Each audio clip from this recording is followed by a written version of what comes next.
All right, welcome back everybody. Thank you guys for joining me on another video. If you clicked on this one or you're finding this while searching YouTube, thank you guys again. Please, if you haven't subscribed, consider it, because that's how you guys can stay up to date when I drop videos like this. In the past, you guys have seen me do some reviews on this particular firearm. Let me show you guys first that it is clear and unloaded. This is the Glock 43X. This is my beauty. I do have some other videos on it. Click up there so you guys can take this. But this has been a project that I've done before in the past. And this is the current status of what this is at. Love this firearm. And I felt that this was such a great addition to my everyday carry rotation that I wanted to get something else. People had told me about the 48. And you guys... if you saw that, I told you that I was doing this into a whole project. So far, I've done very minimal to it, but I did want to share what are the best upgrades that I have on this so far. Again, here we go. This is the Glock 48, not to be confused with the 43X. I'm going to show you a couple of the things just right now, and then we will run down through what I have on it, what I've done to it, and then that way you guys are aware of it. First off, we'll start off with this one. This is not new. This has been before. This is something that I ran with the 43X. This is a Tuxton tactical holster. I'm starting off with this because I know that's what a lot of people are going to ask me about. If you see, this does have a light, and we're going to get into it, but they're going to say, what rig do you have that can hold that light? So this Tuxton tactical, you can find them on Etsy, just directly on there. I'm going to probably put some information on there below in the description area. But a great overall holster. I didn't have to change it out. It actually follows the same footprint. Slide is pretty much the same, and it's actually cut out for suppressor. I know I said that before, but you can't put a suppressor through the holster. But it actually fits through perfectly, covers the trigger guard, covers the slide and that, so it doesn't rash up on you. It has a nice claw and nice retention on the firearm. So that was the first upgrade, must have to run it in this particular pattern. Next off, we're going to show you this right here, and just in case, we are empty and loaded, working with a clear firearm. Next off here is the grips, right? If you guys see there, it's a little different from what they normally come with. And what we have on there is HandleIt grips.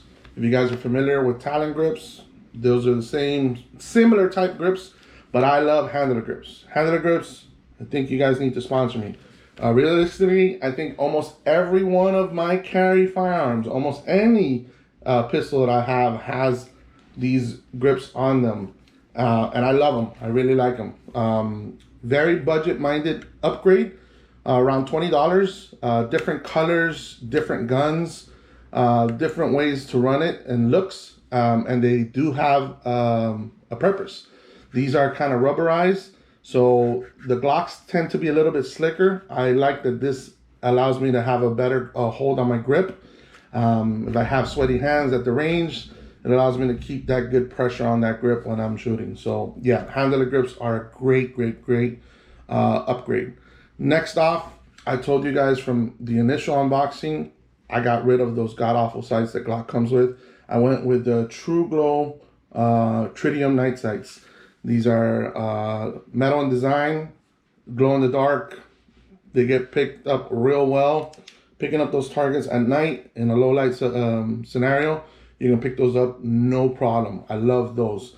That upgrade ran me about 40 to 50 bucks. You find them on Amazon, direct ship to your house, prime shipping in 2 days or 1 a day, whatever. But great addition. Next off, you're going to see here is I have a light. How do I have a light? Well, let's talk about the light first. So next off, we have the light. It's a PL Mini 2 Valkyrie, PL Mini Valkyrie 2. Good little weapons light. I know people give this light a lot of crap, whether it fails or not to standard. It's been working for me. I have 3 of these. I have yet to see one blow up on me. Hopefully it never does. Olight, and I like your products. I appreciate them, and they fit this platform pretty well for me. Good little lights, about close to $100 that you can find these, and depending on where you find them and the times that you find them, you can probably get it cheaper. But you know, I told you this is not the MOS. I will be doing the milling of the slide later on, but I didn't have an option for a rail. But why didn't you get the MOS? Well, in looking through some research, you get the MOS, and some of the most common lights out there still don't work for it. They've since then made newer lights for it, but I don't know. It didn't have a good taste in my mouth as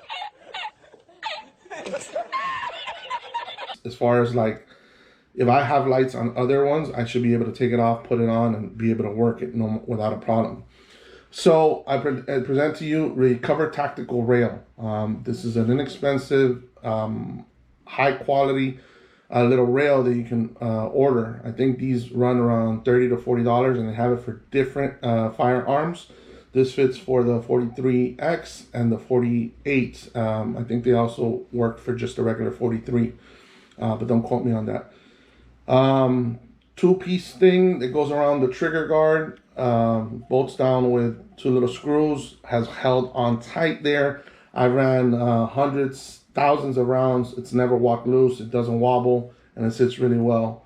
It gives a regular 1913 rail on there, or so you can put on any kind of accessory, whether it be a weapons light, laser, or anything like that. And I think that is a huge, huge, huge upgrade. Then we go on to, you know, the must-haves, right? You saw a little bit of the 43X. Here is these mags. Well, what are these mags? First off, the Glock comes with OEM 10-round mags. And that's okay, but, you know, who wants to have 10 rounds mags?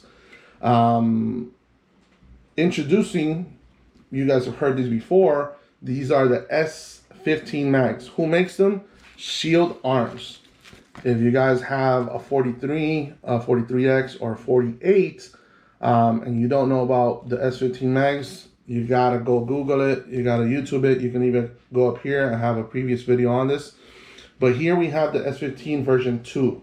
It's a little bit different than the original ones. The original ones came with a red follower. These come with a gray one. Big major difference that I saw and that I read up on is that these only came with a notch for it to be a right-handed user. So if you change the mag release to the left hand, then you wouldn't be able to run these. Now these are able to do that. Now, originally, again, those are 10-round mags that sit in the firearm just like that, flush. So when you introduce the S15 mags, same footprint, doesn't stick out any further, as you guys can see there, but you have the ability to now carry 15 rounds plus one in the chamber. But you go a little bit further and you add these +5 extensions, which Shield Arms does make. I think there's a couple other ones that make it, but again, these are the two same companies working together. And now you have the ability to carry 20 rounds plus one in the chamber, which is absolutely incredible. And who does not want to have 21 rounds in a small package like this? That's what she said. Stop it. Get some help. But yeah, those are the upgrades, folks. Hopefully you guys, if you are aware of it or not aware of it, I can shed some light on this. If this is helpful to you, make sure to hit the like button. And let me know, what other upgrades am I missing? I know you guys are going to tell me, what about the trigger? I told you I was going to probably run the regular stock trigger for now. We will be doing the slide, like I said. I'm still out on the fence about the Magwell, but most likely it's coming down the road. I'm going to add that to it. This is going to be a full package thing. I also want to do Cerakote on this. That's not really an upgrade, but, you know, or a needed upgrade. But I do plan on, since I'm milling the slide, I might be doing some porting just to take a little bit of the weight on there. I don't know. Do you guys recommend that? Let me know in the comment section below. I'm not so sure if I'm doing work on the grip itself, like undercuts. I did think about that. But is that something that's needed? Is that something that you guys recommend? Again, I'm intrigued to find out as well. But those are the upgrades so far. I think they're very useful. They don't break the bank by no means. And I think that'll change the overall platform that you guys have here. and it'll enhance it. Again, it's enhanced it for me. Hopefully it enhances it for you. Again, thank you guys for joining me and staying this far. It's still not done. We still got a lot more to go. But I appreciate each and every one of you guys. But until next time, I'll see you guys later.